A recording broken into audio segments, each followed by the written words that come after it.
ایمان کا ہونا بہت ضروری ہے۔ اگر ایمان درست نہیں ہے، عقیدہ درست نہیں ہے، سنت سے تعلق، اتباع رسالت سے تعلق وہ نہیں ہے جو اسلام کو مطلوب ہے، تو پھر یہ ساری محنتیں برباد ہونے والی ہیں۔ اس خیر کی مثال کو سمجھنے کے لیے اس مثال کو اپنے دل میں جگہ دیں کہ ایک شخص وہ قصیم سے مکہ جانا چاہتا ہے، گاڑی بھی اس کے پاس بہترین ہے،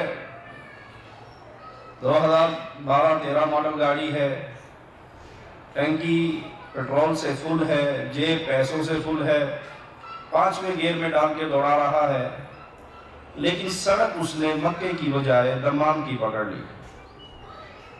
وہ جتنا گاڑی بھگائے گا مکہ پہنچے گا،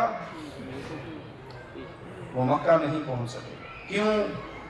اس نے اس منزل کو اختیار نہیں کیا، اس راستے کو اختیار نہیں کیا جو اس کی منزل تک پہنچانے والا تھا۔